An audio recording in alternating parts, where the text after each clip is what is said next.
controversial video the other day, and I'm losing their minds over this one thing I said in a controversial video the other day, and I want to talk about it. I made a statement that was maybe a little too aggressive. That being said, I still meant it. Statement was, my time is more valuable than a $7 coffee. I stand by this, and here's why. Really single. I don't do apps. I'm not looking for anything. If I'm going to actually go on a date with someone, it's because they've seriously caught my eye and they have done something to make me interested, which is how it should be. Most men in the dating world these days treat dating like a fast food delivery service and want it to be as cheap as possible because they're dating for the wrong reasons, trying to date and meet as many people as possible rather than intentionally pursuing one person who really catches their eye. Not only do I not want a cheap man, I expect to see some intentionality from anyone who's trying to convince me that they're actually seriously interested in me. So even if this is a 5-star guy, me saying I don't do coffee dates when he asks me if I want to go on a coffee date gives him an opportunity to exercise that he is an intentional man and make another plan. In addition to that, I'm not drinking a ton of coffee. I'm a low cortisol girl, so I really don't want coffee. Like, give me something else. In addition to that, I own a business. I have a very busy schedule. My schedule stays booked out a week ahead. I'm not going to carve an hour off my afternoon when I don't know if there's potential there, but I will be eating lunch or dinner anyway. So if you want to plan for that, then I'm down. Given I run a business, taking an hour away out of my schedule, carving out that time for someone that I barely don't even know, like, the opportunity cost is not there. You can't convince me that it makes sense. Who the fuck are you, bitch? Only the girlies and, the people that come on her page that orbit, those guys, those simps. None of this that she's saying makes any sense because, first of all, you could tell she has never been around these type of men that she's even describing. This guy is an exceptional man.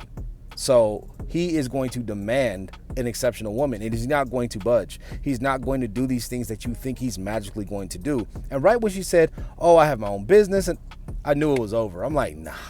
This is why dudes can only literally give you coffee because you're freaking thirsty. You're thirsty for the type of dudes that you don't even qualify for. This is exactly why guys treat it like a fast food restaurant. This is why. Because men, she doesn't understand this because she thinks men and women are the same, but men like to filter options because men are into variety, multitudes of women. Women aren't. Women like to take it slow, take their time, because sex and the things that men are looking for on the opposite end, women get in abundance, but men don't get what they want typically in abundance. I mean, 1 in 3 men right now are incels and haven't had sex in over 2-3 years.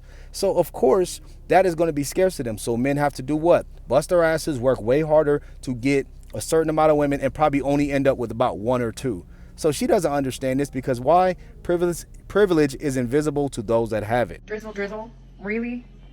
Really? Drizzle, drizzle, drizzle. If this doesn't say everything we as women need to know, that men want to be females so bad.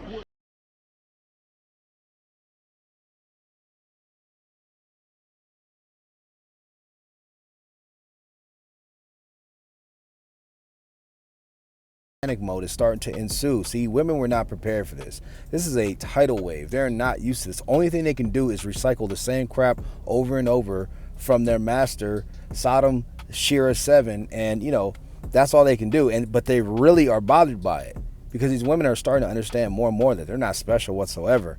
And speaking of Sodom 7, aka Shera 7, you can see her right here starting to break down in her recent videos. A man that can't approach a beautiful woman does not want her to be the center of attention.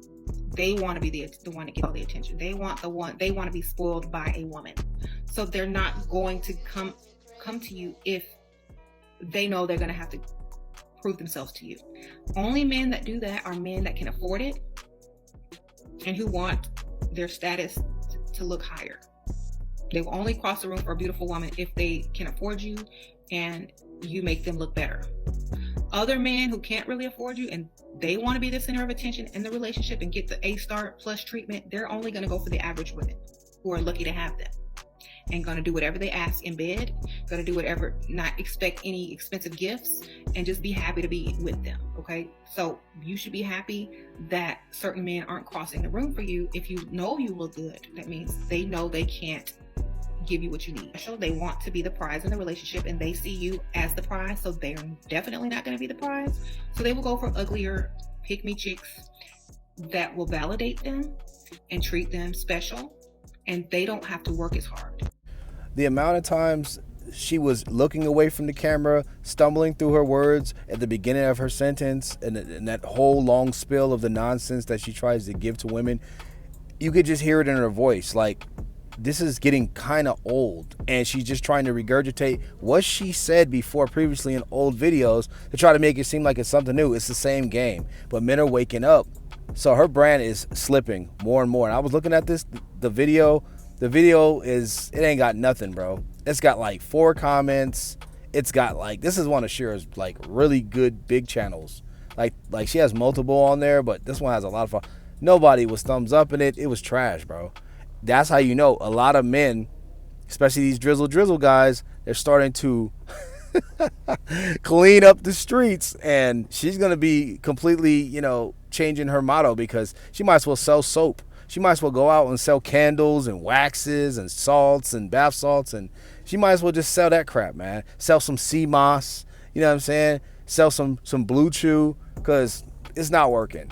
And it's only so many guys you can manipulate. And the type of guys that she's talking about that women should go after and do this to, those guys don't even look at the type of women that are taking in this advice. The type of women that follow Shera, they're literally like 2s, 1s, 3s.